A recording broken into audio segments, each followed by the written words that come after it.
So first we are going to need yarn, so I am concretely using cotton, Friends Cotton 8/8 and 4mm hook. Okay, so basically you need oval base for many projects. So for example, I am kind of using it also for the shoes, for baby shoes, or for example for the headband and so on. But making an oval is on one side easy, but it could have some, let's say, tricky parts. So that's basically what I want to cover in this video. So let's imagine that we want to, so basically when it comes to the initial chains that you will do, this is kind of defining you how your oval will look like from the terms of length, but also from the terms of width. So for example, if you want to have oval that is long but thin, then you need to make initial chains, more of them. Let's imagine 20, okay? Okay, so if you want to have a long and thin oval, then you are going to make initial more chains. If you want to have it actually more shorter but little bit wider, then you are making less chains. But it's always kind of, you need to try it and so on, because it depends also on your tension, on the yarn that you are using, and it's basically every time behaving a little bit differently. Okay, so let's say now that I'm going to make oval from single crochets, but we can also make it from half double crochet, it's really up to you, but I'm just going to use single crochet for basically explaining the logic on how to make an oval shape. Okay, so we are going to start with a slip knot like this, and we are going to make chain 11 for our demonstration.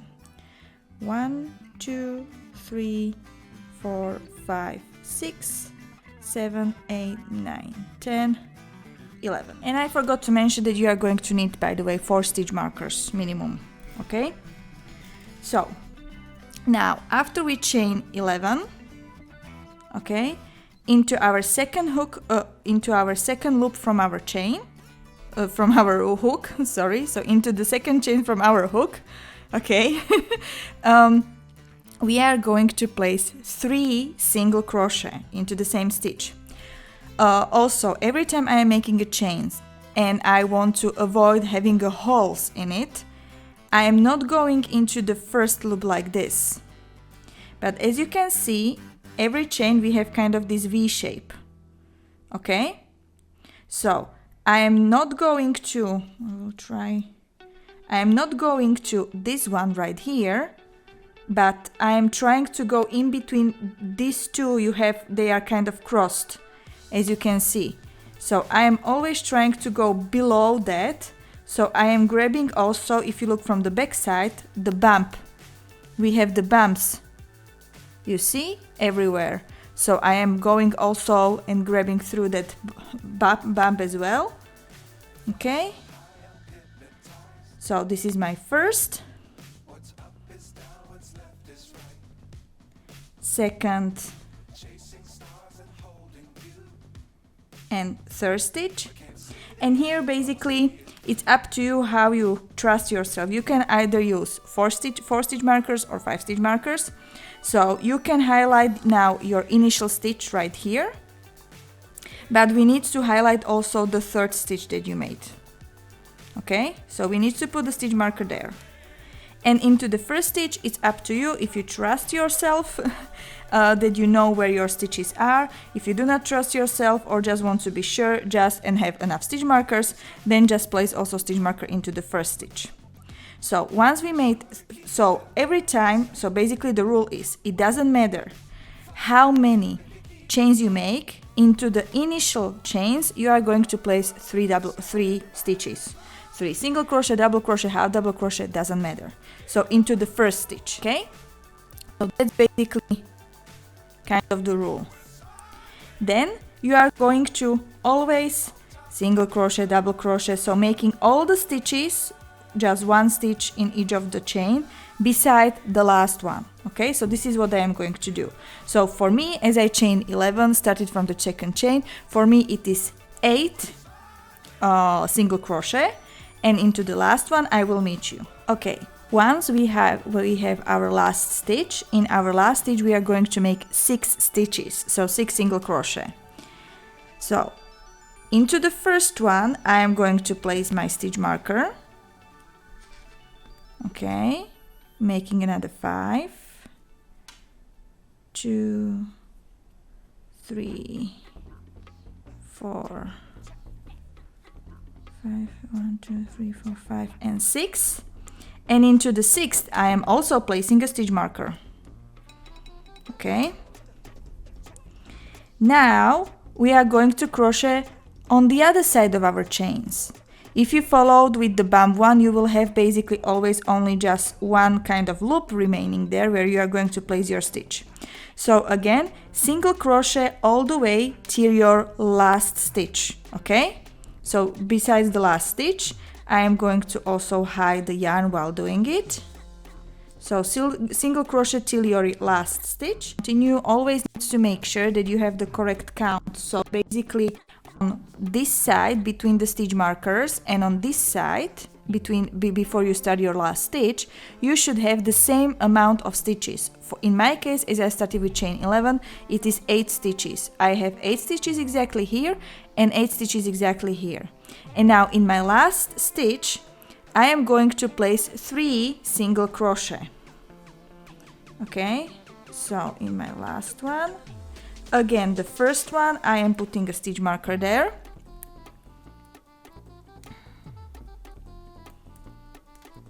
First, second, and third. Okay, so this is basically how it should look like. Now, when it comes to crocheting in oval, I do not recommend crocheting in a row without slip stitching. Why? Because then the increases and so on doesn't look nice, and basically, yeah, it's I tried it and it's not so looking good. Okay, so this was my first stitch that I started. So there I am going to just make a slip stitch. Okay, chain 1, and now till my stitch marker. So again, I have 3 stitches here, so I am going to place increase, so 2 single crochet, or if you are making from half double crochet, then basically increases of that type of the stitch till your stitch marker. I have 3 stitches here, so I am going to place 2 single crochet in each of them, so altogether 6. Okay, including the one where I have my stitch marker. And when I'm in my last stitch and making my second part of the increase, so my 6th stitch of that, I am going to put a stitch marker on it. So you need to make sure that you have always at the let's say beginning and at the end your stitch markers. Now simply I am going to just put 1 single crochet in each of the stitch between my stitch markers, and it will be always the same amount. So in my case it was 8, so it will be always 8. So just simply put 1 stitch in between those markers. Okay, and I am going to meet you once we hit the mark. Okay, once we are at the mark, we are going to be placing from mark to mark. So I already removed my from mark to mark. So here I have 6 stitches. In all of the 6 stitches we are going to be making increases. So it means that at the end I will end up with 12 stitches between the marks. So I am starting with my first increase, but first stitch of the mark 1 I need to put the marker there. Okay, and just continuing making increases, so altogether 12 stitches. So do increase in each of the stitch, including where you have the marker on. So now this is my last one where I had my marker on, so first single and the second, and again putting a stitch marker there. Okay, so then I am going to simply single crochet all the way, so 1 stitch only till my another marker there. Okay, now I have here remaining 3 stitches where I will put increases. Okay, so again into the first one I am going to put a stitch marker, and now I am going to slip stitch into my first stitch, chain 1, and then continuing with the round 3. Now basically the logic will be always following. Okay, so between the markers on one side and on second side, you will be always increasing.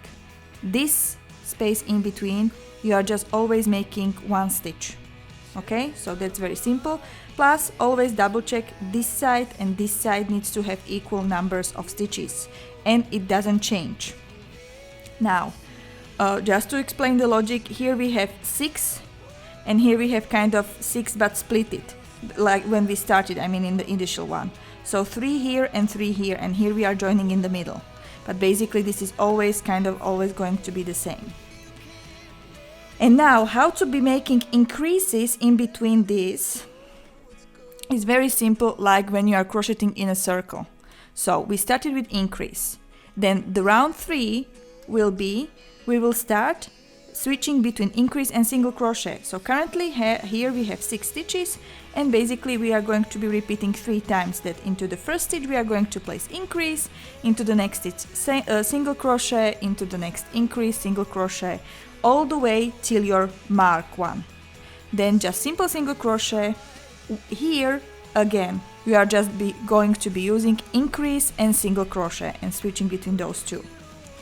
This is how you are going to be, so every row you are going to be adding kind of single crochet in between increases. So in the row 4 you are going to be making 1 increase and then 2 single crochet in between those markers, always in between the markers, okay? Then in the row 5 you are going to be making increases and 3 single crochet in between. In the row 6 increase and 4 single crochet in between, and so on and so on. So every row you are going to be adding 1 single crochet in between increases.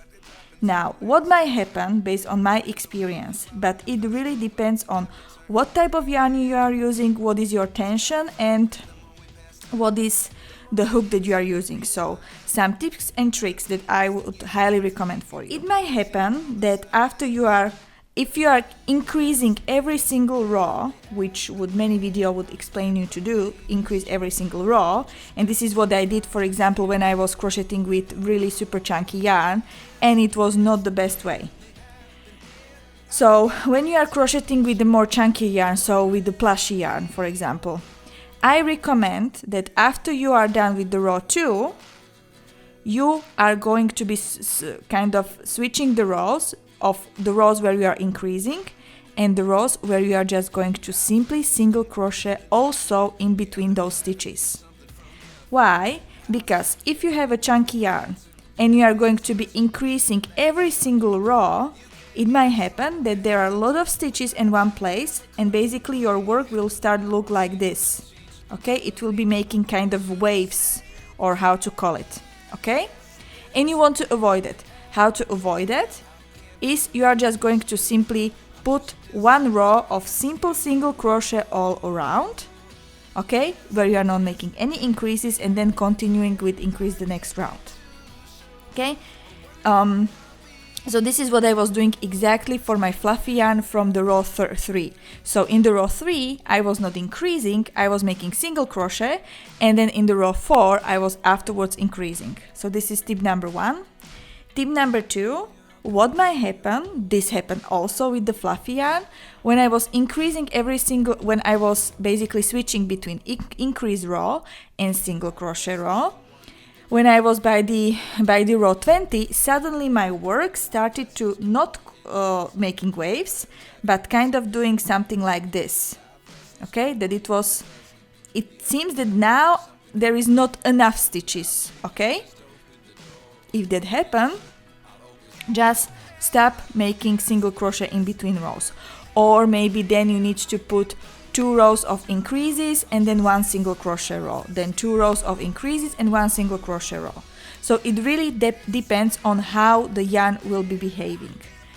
Don't worry, as soon as you will start to see that it's, for example, doing the wave or doing this, you can immediately fix it within the row that you are doing it, just change it, okay? So always, once you are done with your row, always put it flat and check, okay, so this is good, it's flat, doing nothing, I can continue with my increases. Okay, if I would be adding more increases and suddenly starting to show up, then I will add single crochet row. Okay, so basically that's kind of the logic on how to make the, let's call it, perfect oval. Okay, so I hope you have enjoyed this tutorial. If so, please don't forget to give a thumbs up, and please let me know in the comments what would you like to see as a next.